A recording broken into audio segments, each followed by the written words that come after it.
We're on the road to Uluru and the car is fucked. We're on the Melanie loop. It's this back way that bypasses the main highway between Alice Springs and Uluru. It's made up of a 200-kilometre stretch of corrugated dirt. For the past few hours, the battery gauge has been pinwheeling while we urged the car on, but finally she's shuddered to a halt, just as the bitumen came back into view. We're 10 kilometres from Kings Canyon Resort, whose maintenance man, Pete, comes out to tow us, clucking his tongue, shackling an I&D bolt to the front of the Land Cruiser. It's springtime 2017 in Central Australia. In the Wataka Caravan Park, Pete pops the bonnet and several men appear from nowhere to sticky beak and try and diagnose the trouble. One of the men peering into the car engine is Mark. He's here camping for a few nights with his kids and his wife. He tries to help us push start the car around a ring road track in the caravan park, but no luck. He's wearing his Midnight Oil tour t-shirt from the gig the other day. When I ask him about his shirt, he says he liked them more back in the day. He says that they were more punk, but he wanted to show his family this part of Australia and thought the gig was a good chance to do that. His kids are gawky teenagers with long hair who are setting up a pop-up tent on the park lawn behind us. We'd been at the gig too. Midnight Oil had just announced a reunion world tour, and it was starting where things kind of began for them, in Mbantua or Alice Springs, this remote town in the dead centre of Australia. The iconic Australian pub rock band had East Coast roots, but it was an 80s desert tour, and the people they met that influenced some of their most popular records. That reunion tour was called The Great Circle, and after one last attempt to push start the car in our own Great Circle in the caravan park, we decided to pick up the payphone and call for a tow.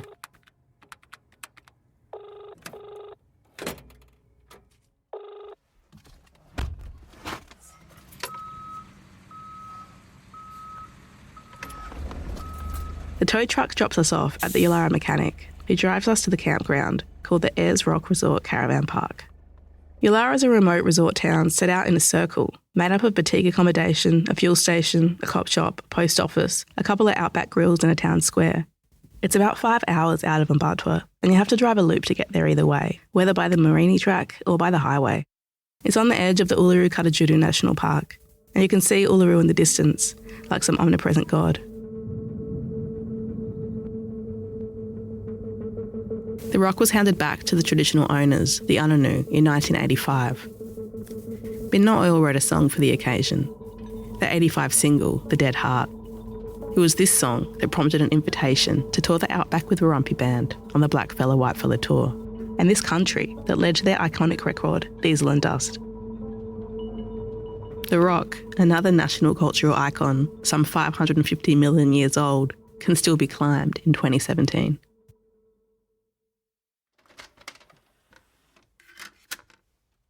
As a kid, I used to listen to my dad's Midnight Oil CDs, and the cover image of one always stayed with me. This parched desert earth cracked, an electric blue sky split by forked white lightning.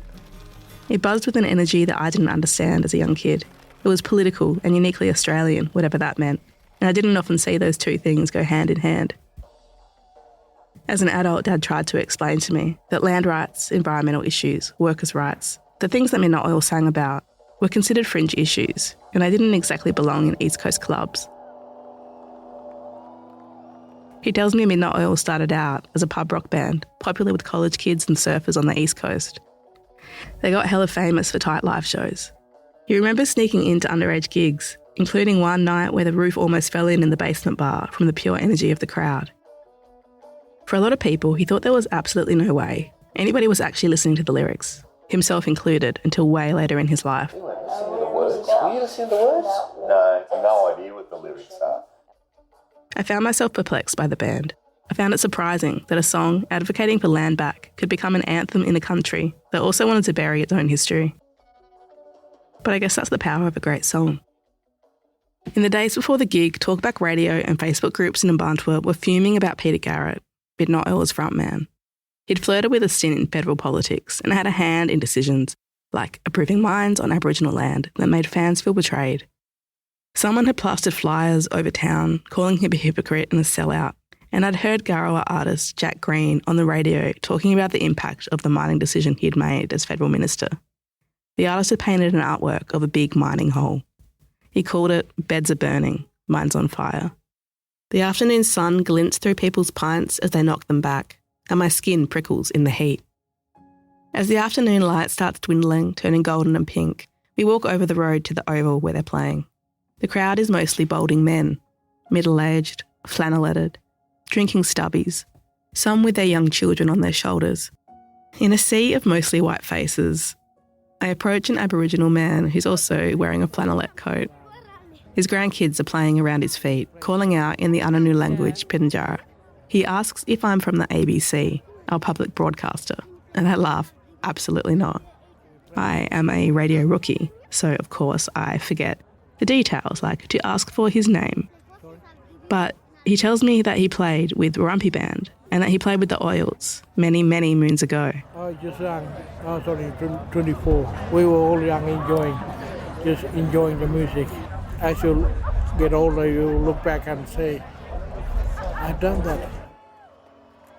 By the time Midnight Oil come on, the first stars have started to appear. Thank you to all of you who've waited around for us and some of the new ones as well who don't quite know what to expect. The only thing I can say to you kiddies is ignore Tony Abbott at all costs. All right? In the dark, these Australian men in their historic tour t-shirts are wobbling around and mouthing the lyrics. When the band breaks into Beds Are Burning and The Dead Heart, I'm reminded of my own dad and of being a kid. I try not to over-romanticise the significance of the Oils playing here in the desert, a place where they and us are just visitors in the end. And while I can't deny the live show was actually one of the best that I've ever seen, the image I'm left with is of middle-aged, white, male Australia singing into the dark that it's time to pay the rent with their arms folded across their chest. Thank you, Alice Springs. It's been fantastic. Good night.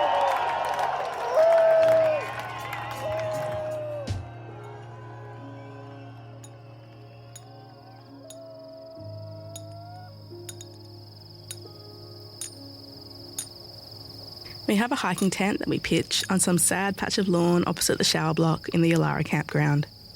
We watch scores of caravans and camper homes arrive and depart, the dads all in tour t-shirts, the kids scuffing the red dirt with their shoes. There's nothing we can do but wait. On our first night, it rains hard. One of the tent poles snaps and my partner has to saw part of it off with a tiny hacksaw on his pocket knife. Over the next 3 nights, the storms keep intensifying and the tent keeps on breaking. At night, I imagine the storms percolating over Uluru like some kind of mystic transmitter, the rock putting on its own live show.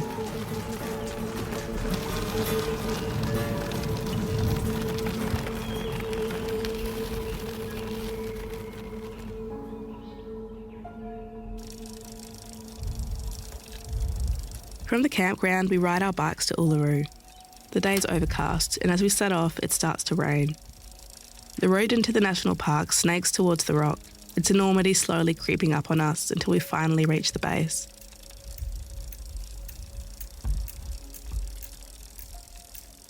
The rock's moods change as we ride. With each pedal, I think about the sign at the visitor centre, about the sorry rocks that tourists take and then send back, convinced that they've been cursed. On the ride back to the campground, we stop to look at the yellow grevilleas in bloom while rental cars speed past us on the road.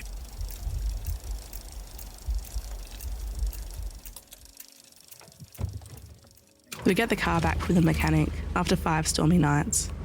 It's a long drive back south, and we have to pop the bonnet to hand turn the engine on and off as a short-term fix. We break down again in Kupapiti, replace the battery, and putter back down the highway to our small capital city, dreaming about the desert.